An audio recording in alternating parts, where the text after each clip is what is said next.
ఈ శారీతో అవుట్ఫిట్ అనేది డిజైన్ చేయాలని మీషో నుంచి అయితే తెప్పించాను. దీని ప్రైస్ కోడ్ అనేది డిస్క్రిప్షన్ లో ఇస్తాను. ఎవరికైనా నచ్చితే ఒకసారి చెక్ చేయండి. బాడీ పార్ట్ కోసం ఫస్ట్ అయితే పేపర్ అయితే కట్ చేస్తున్నాను. నేను front part and back part కూడా పేపర్ అనేది కట్ చేస్తున్నాను ఇక్కడ. సో 4 ఫోల్డ్స్ అనేది వేసాను. Body length 15 inches, neck loose 2 inches, shoulder 3.5 inches అయితే మార్క్ చేశాను. సైడ్ పిక్ అనేది యాడ్ చేస్తాను. సో ఆ నెక్ ప్యాటర్న్ అయితే డిజైన్ చేయాలనుకుంటున్నాను. ఆర్మ్ డౌన్ కోసం 6 ఇంచెస్ అయితే మార్క్ చేశాను. Waist loose 32 inches. మనం ఇక్కడ 4 ఫోల్డ్స్ అయితే వేసాం కాబట్టి 4తో డివైడ్ చేస్తే 8 ఇంచెస్. 1 ఇంచ్ అనేది డాట్స్ కోసం అయితే యాడ్ చేసి 9 ఇంచెస్కి మార్క్ చేస్తున్నాను. అలానే మార్జిన్ కోసం 2 ఇంచెస్ అనేది మార్క్ చేస్తున్నాను. చెస్ట్ లూజ్ దగ్గర 9 ఇంచెస్, అలానే మార్జిన్ కోసం 2 ఇంచెస్ అయితే మార్క్ చేసుకున్నాను. ఆర్మ్ రౌండ్ అనేది మార్క్ చేసుకుని 4 ఫోల్డ్స్ అయితే వేసాం కదా ఈ పేపర్ని, దీన్ని అయితే కట్ చేసుకోవాలి. ఇలా కట్ చేసుకున్నాక ఫ్రంట్ పార్ట్ అండ్ బ్యాక్ పార్ట్ని అయితే సెపరేట్ చేసుకోవాలి. ఫ్రంట్ పార్ట్లో ఆర్మ్ డీప్ 1/2 ఇంచ్ అయితే మార్క్ చేసుకుని కట్ చేసుకోవాలి. ఫ్రంట్ నెక్ కోసం నెక్ లూజ్ 2 ఇంచెస్, లెంత్ 6 ఇంచెస్కి అయితే మార్క్ చేశాను. సైడ్ పిక్ యాడ్ చేశాను కదా, ఆ నెక్ కోసం అయితే ఇక్కడ మార్క్ చేస్తున్నాను. ఆర్మ్ డౌన్ ఉంది కదా, అక్కడ నుంచి నెక్ వైపు 2 ఇంచెస్, అలానే నెక్ లెంత్ లోంచి కింద నుంచి అనేది 2 ఇంచెస్కి అయితే మార్క్ చేసుకుని ఇలా స్టార్ నెక్ అయితే గీసుకోవాలి. ఈ నెక్ మోడల్ నెక్ అనేది కొంచెం డీప్గానే ఉంటుంది. సో నాకు అంత డీప్ వద్దు కాబట్టి నేనైతే 1/2 ఇంచ్ అనేది తగ్గించి మార్క్ చేసుకుంటున్నాను. మార్జిన్ పాయింట్ నుంచి మార్జిన్కి 2 ఇంచెస్ అయితే తీసుకున్నాం కదా, ఆ పాయింట్ నుంచి నెక్ వరకు వీడియోలో చూపిస్తున్నట్టుగా అయితే రౌండ్గా అయితే డ్రా చేసుకోవాలి. ఈ రౌండ్ అయితే డ్రా చేసుకున్నాం కదా, దాన్ని అయితే కట్ చేసుకోవాలి. అలానే నెక్ పార్ట్ కూడా కట్ చేసుకోవాలి. ఇప్పుడు మనకి ఫ్రంట్ పార్ట్ కోసం పేపర్ కటింగ్ అయితే రెడీ అయ్యింది. సేమ్ ఇలానే బ్యాక్ పార్ట్ కోసం నేను రౌండ్ నెక్ అయితే డ్రా చేసి కట్ చేశాను. ఇక్కడ ఫ్రంట్ పార్ట్ కోసం లైనింగ్ అయితే కట్ చేస్తున్నాను. లైనింగ్ పైన మనం కట్ చేసిన పేపర్ షీట్స్ అయితే వేయాలి. ఇక్కడ రౌండ్ షేప్ అయితే కట్ చేసాం కదా, అక్కడ 1 ఇంచ్ అనేది గ్యాప్ ఉండేలా అయితే సెట్ చేసుకోవాలి. ఈ గ్యాప్ ఎందుకంటే ఈ 2 పీసెస్ని మళ్ళీ అటాచ్ చేసి అయితే స్టిచ్ చేస్తాం కాబట్టి దానికోసం 1 ఇంచ్ అని గ్యాప్ తీసుకోవాలి. తీసుకున్న 1 ఇంచ్లో కింద పార్ట్ కోసం 1/2 ఇంచ్, అలానే పై పార్ట్ కోసం అయితే 1/2 ఇంచ్ అయితే మార్క్ చేసుకుని వీడియోలో చూపిస్తున్నట్టుగా అయితే కట్ చేసుకోవాలి.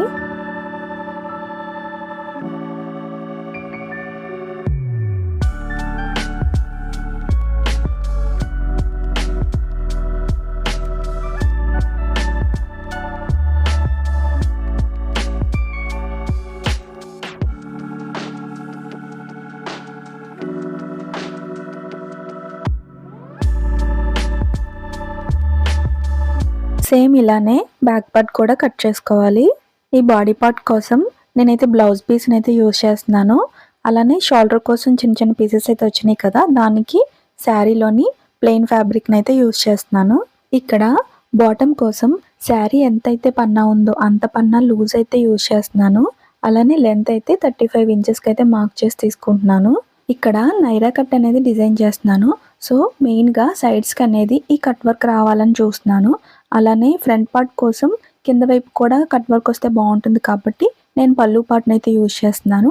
బ్యాక్ పార్ట్ అయితే కట్ వర్క్ రాదు. సో 1 ఇంచ్ అనేది బ్యాక్ పార్ట్ కోసం ఎక్స్ట్రా తీసుకుంటున్నాను. ఫోల్డ్ చేసి అయితే స్టిచ్ వేసుకోవాలి కదా, దానికోసం. బాటమ్ పార్ట్ కోసం లైనింగ్ని 2 మీటర్స్ అయితే తీసుకుంటున్నా. Front side 1 metre, back side 1 metre కోసం అయితే తీసుకుంటున్నాను. హ్యాండ్స్ కోసం లైనింగ్ అయితే మార్క్ చేస్తున్నాను. లెంత్ 11 ఇంచెస్, హ్యాండ్ లూజ్ అయితే 5.5 ఇంచెస్కి అయితే మార్క్ చేసుకుని నార్మల్ ఎల్బో హ్యాండ్స్ అయితే కట్ చేస్తున్నా. బ్లౌజ్ పీస్ అయితే డిజైన్ వచ్చింది కదా, దీన్ని అయితే బాడీ పార్ట్ కోసం యూజ్ చేస్తున్నాను. Front part and back part కూడా ఇలా వేసి కట్ చేసుకోవాలి. షోల్డర్ పీసెస్ అయితే ఏవైతే ఉన్నాయో అవి శారీలోని ప్లెయిన్ పీసెస్ అయితే తీసుకుంటున్నాను. టాప్ కోసం కట్ చేయగా మిగిలిన పీస్ అయితే దుప్పట్ట, అలానే సింపుల్ ప్లాజో ప్యాంట్ అయితే స్టిచ్ చేస్తాను.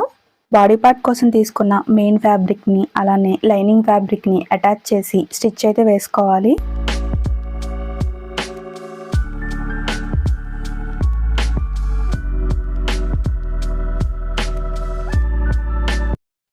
ఇలా స్టిచ్ చేశాక రౌండ్స్లో చిన్న చిన్న కట్స్ అనేవి ఇచ్చుకుని ఫ్యాబ్రిక్ని తిరిగేసుకోవాలి.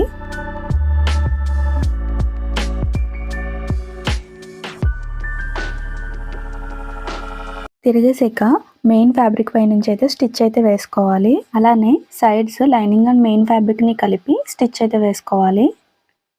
ఈ షోల్డర్ జాయింట్ పీసెస్ కోసం అయితే శారీలోని ప్లెయిన్ ఫ్యాబ్రిక్ని అయితే తీసుకున్నాను. సో ఒకసారి అయితే ఇలా సెట్ చేసుకొని చూసుకోవాలి. ఇప్పుడు ఈ రౌండ్ ప్లేస్లో లైనింగ్ అండ్ మెయిన్ ఫ్యాబ్రిక్ని కలిపి స్టిచ్ అయితే వేసుకోవాలి.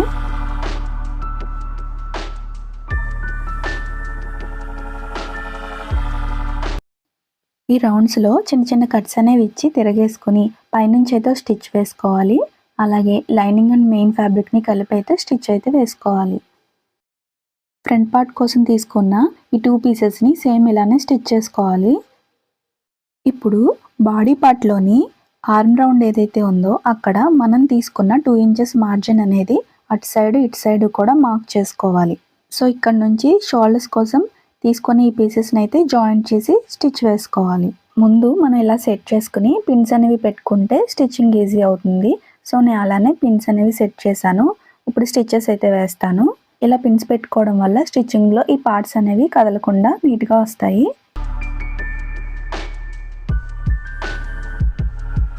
సెకండ్ స్టిచ్ అనేది ఒక పాదం గ్యాప్లో అయితే వేస్తున్నాను. చూడడానికి నీట్గా ఉంటుంది. సేమ్ ఇలానే రెండో షోల్డర్ కూడా స్టిచ్ చేసుకోవాలి. అలానే డాట్స్ అనేది వేసుకుని బ్యాక్ పార్ట్ కూడా సేమ్ ఇలానే రెడీ చేసుకోవాలి. బాటమ్ పార్ట్ కోసం తీసుకున్న మీటర్ ఫ్యాబ్రిక్ని 3 సైడ్స్ అయితే ఫోల్డ్ చేసి స్టిచ్ చేసుకోవాలి. ఎందుకంటే ఇక్కడ మనం నైరా కట్ అనేది స్టిచ్ చేస్తున్నాం. బాటమ్ పార్ట్లో ఫ్రిల్స్ పెట్టడానికి ఫస్ట్ అయితే బాడీ పార్ట్లోని మార్జిన్ కోసం 2 ఇంచెస్ అయితే తీసుకున్నాం కదా. సో ఆ 2 ఇంచెస్ అటు సైడ్ ఇటు సైడ్ అయితే మార్క్ చేసుకోవాలి. మార్క్ చేసుకున్నాక వేస్ట్ లూజ్ అనేది కరెక్ట్గా వచ్చిందో లేదో ఒకసారి చెక్ చేసుకోవాలి. ఇప్పుడు బాడీ పార్ట్కి ఫ్రిల్స్ అనేది పెట్టడం కోసం మెయిన్ ఫ్యాబ్రిక్ని లైనింగ్ని కలిపి అయితే పెడుతున్నాను. ఇక్కడ 2 ఇంచెస్ అయితే మార్జిన్ చేసాం కదా, అక్కడ నుంచి అనేది స్టార్ట్ చేసి ఫ్రిల్స్ అనేవి పెట్టాలి. ఎందుకంటే ఇది నైరా కట్. సో మార్జిన్లో ఎలాంటి ఫ్రిల్స్ పెట్టకూడదు. 2 ఇంచెస్ మార్క్ చేసిన దగ్గర నుంచి అయితే మనం మెయిన్ ఫ్యాబ్రిక్ని అలానే లైనింగ్ని పెట్టి చిన్న చిన్న ఫ్రిల్స్ అయితే స్టిచ్ చేసుకోవాలి.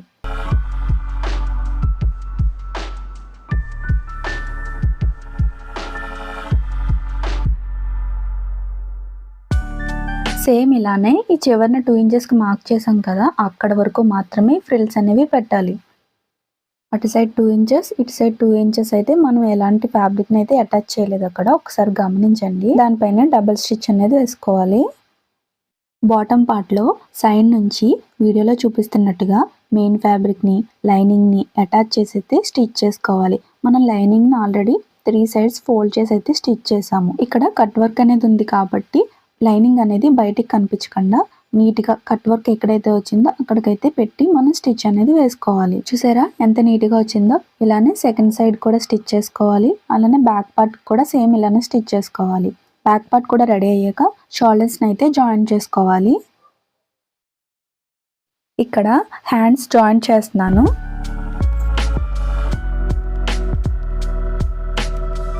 హ్యాండ్స్ జాయిన్ చేశాక మనం తీసుకున్న మెజర్మెంట్స్ని అయితే మార్క్ చేసుకోవాలి. హ్యాండ్ లూజ్ 5.5 ఇంచెస్, అలానే ఆర్మ్ లూజ్ 8 ఇంచెస్. వేస్ట్ లూజ్లో 2 ఇంచెస్ అయితే మార్జిన్ అయితే తీసుకున్నాం కదా, నుంచి అయితే మార్క్ చేసుకుని స్టిచ్ అయితే వేసుకోవాలి. వేస్ట్ లూజ్లో వీడియోలో చూపిస్తున్నట్టుగా అయితే అటాచ్ చేసి స్టిచ్ చేసుకోవాలి. ఇక్కడ 1/2 ఇంచ్ అయితే మనం పైవైపు ఫోల్డ్ చేసుకుంటే నీట్గా ఫినిషింగ్ ఉంటుంది. ఇక్కడైతే సెకండ్ స్టిచ్ అనేది వేస్తున్నాను. సో నైరా కట్ అంటే సైడ్ అయితే ఓపెన్ అయితే ఉంటుంది. సో ఇంత ఓపెన్ వద్దనుకుంటే మనం 2 ఇంచెస్ వరకు ఇలా అటాచ్ చేసి స్టిచ్ అయితే వేసుకోవచ్చు.